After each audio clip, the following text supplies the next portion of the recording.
ನಮಸ್ಕಾರ ಸ್ನೇಹಿತರೆ, ಇವತ್ತೇ ಅತಿ ಶಕ್ತಿಯುತವಾದ ಸಂಕಷ್ಟಹರ ಚತುರ್ಥಿ. ಪೂಜಾ ವಿಧಾನ, ಮುಡುಪು ಕಟ್ಟುವ ವಿಧಾನ ಎಲ್ಲವನ್ನೂ ಕೂಡ ನಿನ್ನೆ ವಿಡಿಯೋದಲ್ಲಿ ತಿಳಿಸ್ಕೊಟ್ಟಿದ್ದೀನಿ. ವಿಡಿಯೋ ನೋಡಿಲ್ಲ ಅಂದವರು ಒಂದು ಸಲ ನೋಡ್ಬನ್ನಿ. ಈ ವಿಡಿಯೋದಲ್ಲಿ ಸಂಕಷ್ಟಹರ ಚತುರ್ಥಿ ವ್ರತಕತೆ ಕೇಳೋಣ. ಆದರೆ ಅದಕ್ಕೂ ಮುಂಚೆ ನೀವಿನ್ನೂ ನಮ್ಮ ಚಾನೆಲ್ ಅನ್ನು ಸಬ್ಸ್ಕ್ರೈಬ್ ಮಾಡ್ಕೊಂಡಿಲ್ಲ ಅಂದ್ರೆ ಖಂಡಿತ ಈಗಲೇ ಸಬ್ಸ್ಕ್ರೈಬ್ ಮಾಡ್ಕೊಳ್ಳಿ. ಹಾಗೆ ಈ ವಿಡಿಯೋ ಇಷ್ಟ ಆದ್ರೆ ಮರೀದೆ ಒಂದು ಲೈಕ್ ಕೊಡಿ. ಸಂಕಷ್ಟಹರ ಚತುರ್ಥಿ ವ್ರತಕತೆ. ಪೂರ್ವದಲ್ಲಿ ಒಂದು ಸಲ ಶೂರಸೇನ ಮಹಾರಾಜ ಬ್ರಹ್ಮದೇವರೊಂದಿಗೆ ದೇವ ಮೊಟ್ಟ ಮೊದಲು ಸಂಕಷ್ಟಹರ ಚತುರ್ಥಿ ವ್ರತವನ್ನು ಆಚರಿಸಿದವರು ಯಾರು? ಇದರಿಂದ ಬರುವ ಫಲ ಏನು ಎಂದು ಕೇಳಿದ.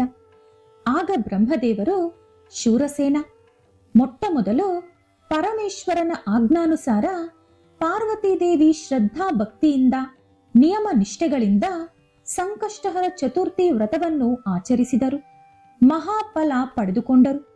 ಅದಾದ ನಂತರ 5 ತಿಂಗಳ ಕಾಲ ಈ ವ್ರತವನ್ನು ಕುಮಾರಸ್ವಾಮಿ ಆಚರಿಸಿದರು.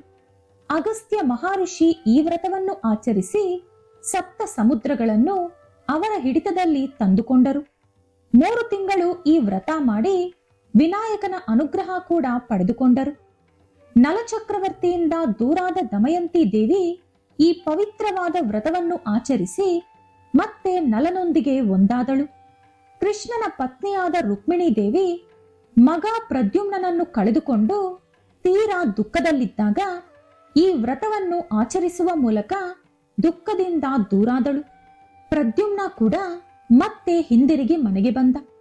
ಶೂರಸೇನ ನನ್ನ ಕೆಲಸ ಎಷ್ಟೊಂದು ಕಷ್ಟಕರವಾದದ್ದು ಎಂದು ಪ್ರತ್ಯೇಕವಾಗಿ ಹೇಳುವ ಅಗತ್ಯವಿಲ್ಲ. ದೇವ, ದಾನವ, ನರ, ಕಿನ್ನರ, ಕಿಂಪುರುಷರು, ಉರಗರು, ಅಪ್ಸರೆಯರು ಎಲ್ಲರಿಗೂ ಕೂಡ ಆಪತ್ತುಗಳು ಸಂಭವಿಸುತ್ತದೆ.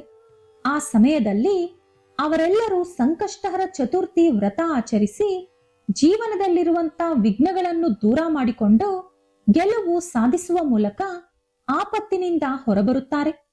ಈ ವ್ರತ ಆಚರಿಸಿದವರು ಜೀವನದಲ್ಲಿರುವಂತ ಆಪತ್ತು ವಿಘ್ನಗಳನ್ನು ನಿವಾರಿಸಿಕೊಂಡು ಸಂಕಷ್ಟಗಳನ್ನು ಕಳೆದುಕೊಂಡು ಸಕಲ ಸುಖಗಳು, ಸಕಲ ಐಶ್ವರ್ಯ, ಪುತ್ರ ಪುತ್ರಿ ಸಂತಾನ ಪಡೆದು ಸುಖವಾಗಿರುತ್ತಾರೆ.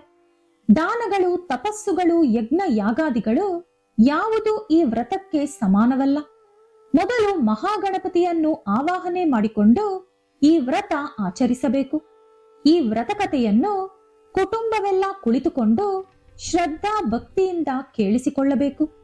ಪೂಜೆಯ ನಂತರ ಮೊದಲು ವಿನಾಯಕನಿಗೆ ನೈವೇದ್ಯ ಸಮರ್ಪಿಸಿ ಮಂಗಳಹಾರತಿ ಕೊಟ್ಟು ಮನೆಗೆ ಬಂದ ಅತಿಥಿಗಳಿಗೆ ಪ್ರಸಾದ ಕೊಟ್ಟು ರಾತ್ರಿ ಚಂದ್ರನ ದರ್ಶನ ಪಡೆದ ನಂತರವೇ ವ್ರತ ಆಚರಿಸಿದ ವ್ಯಕ್ತಿ ಪ್ರಸಾದ ತಿಂದು ಉಪವಾಸ ಬಿಡಬೇಕು. ನಾಸ್ತಿಕರು, ಆಸ್ತಿಕರು, ಷಂಡರು, ಪುಂಡರು ಯಾರೇ ಆಗಲಿ ಈ ವ್ರತ ಆಚರಿಸಿ ಸಕಲ ಶುಭ ಪಡೆದುಕೊಳ್ಳಬಹುದು.